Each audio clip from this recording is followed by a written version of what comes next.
What's up, my people? This is Showbiz the Adult. Alright, Fantasy Fight Friday. Who will win in a fight between Mike Tyson and Sonny Liston? Both of these guys are arguably in anyone's top 5 heavyweights of all time. You have two guys who are dominant physically, extremely skillful, hardest punchers of all time, and struck the fear of God in their opponents. The question is, who would out-bully who? This is how they match up. Sonny Liston, 50 wins, 4 losses. 39 of his wins by KO. He was 6'1", 215 pounds with a crazy reach of 84 inches. His notable wins were Floyd Patterson twice, Cleveland Williams twice, and Roy Harris, all by KO. Then you have Mike Tyson. 50 wins, only 6 losses. 44 of his wins by KO. 5'10", 218 pounds with a reach of 71 inches. His notable wins were Frank Bruno twice, Razor Ruddock twice, and Michael Spinks. Now, when considering this matchup, you definitely have to look at them in their primes, okay? So I'm going to look at what they did well in their prime and what they didn't do so well in their prime and how that would look if they fought each other. Now, the only way I can do it is grab like a reference fighter, grab a point of reference for those two. And for Sonny Liston, I chose Floyd Patterson. And for Mike Tyson, I chose Razor Ruddock. And this is why. As for Floyd Patterson, this is how he relates to Mike Tyson. Both of them are from Brooklyn. Both of them were trained by Cus D'Amato with extremely similar fighting styles, if not the exact same thing. Both of them had crazy power in their left hooks, and both of them were extremely fast. Now, as for Sonny Liston and Razor Ruddock, both of them over 6 feet, with Sonny Liston being 6'1", Razor Ruddock being 6'3". Both of them solid heavyweights as far as size. Sonny Liston was 215 and Razor Ruddock was 228. Razor Ruddock can definitely swat. So I use Razor Ruddock as the reference fight, and I use Floyd Patterson as a reference fight. Now, let's break those fights down. Sonny Liston, he destroyed Floyd Patterson, okay? Now, he was shooting out that jab on Floyd Patterson, but Floyd Patterson was able to duck that jab. He was ducking that jab pretty good. Why? Because the late and great Cus D'Amato, that's what he taught. How to close the gap, how to be offensive and defensive at the same time, and how to counter the jab. And that's exactly what he was doing. He was countering the jab with a left hook, a crazy left hook that was landing pretty good on Sonny Liston's chin. Why? Because Sonny Liston didn't have the greatest head movement. The way that he was able to cover that flaw is with an 84-inch reach great jab. But with Floyd Patterson was able to duck it and counter it and land on Sonny Liston. But Sonny Liston shook those punches off. Now, why was he able to shake those left hooks off? Was it because Floyd Patterson didn't have much of a left hook? Wrong. Floyd Patterson had one of the more devastating left hooks in the history of boxing. Is it because Sonny Liston's chin was just way too tough? Wrong. Anybody that took a hard enough left hook from Floyd Patterson was definitely shook. Now, why was Sonny Liston able to shake off Floyd Patterson's left hook? This is why. Right here.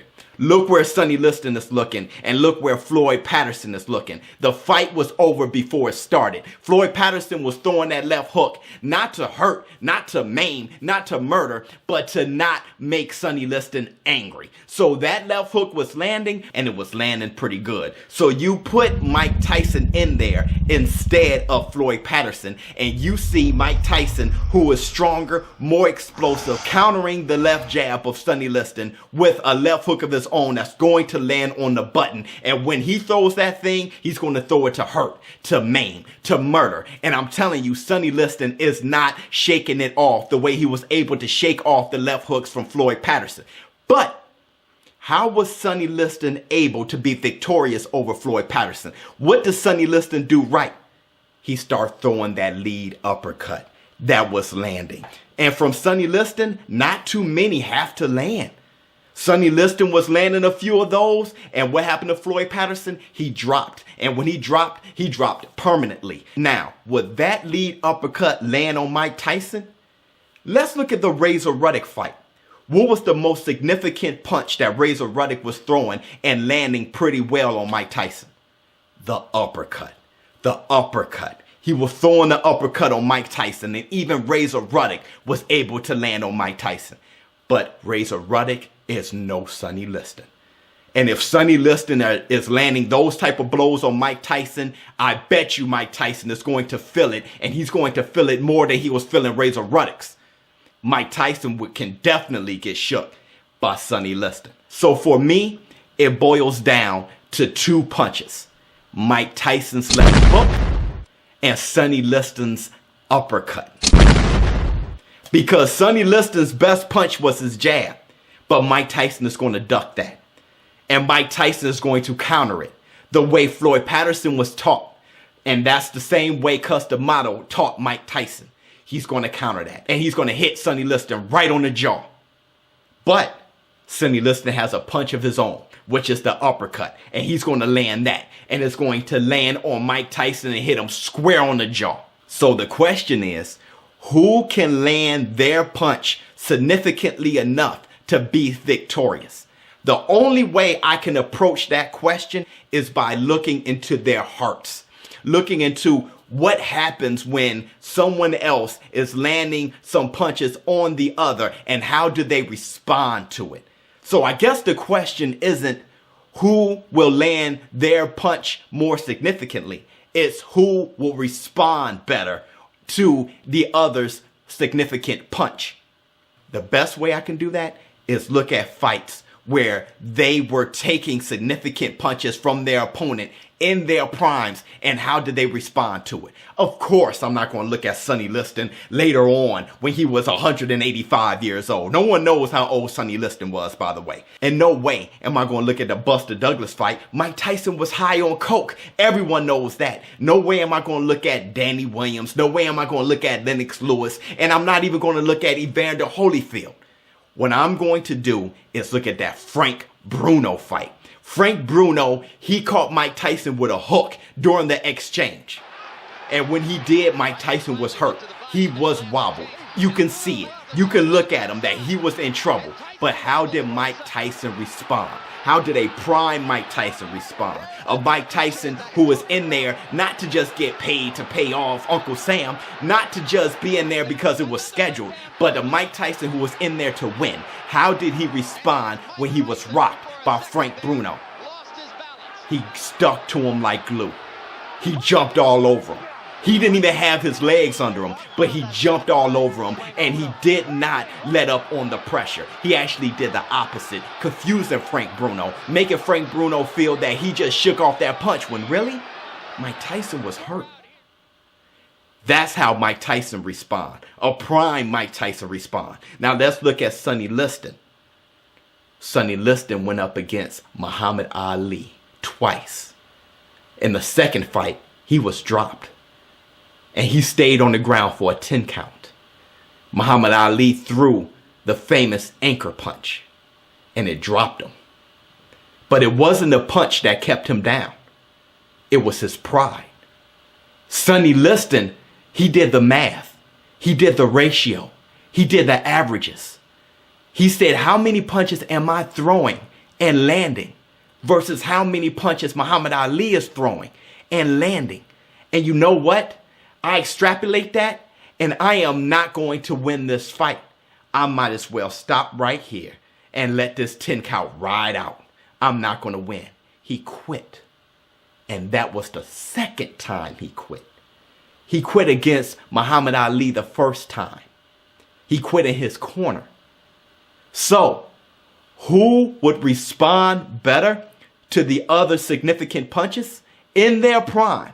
I would have to say Mike Tyson. So, who will win the fight between Mike Tyson and Sonny Liston? Let me put it to you this way. Let's look at the late and great Cus D'Amato. Cus D'Amato was there.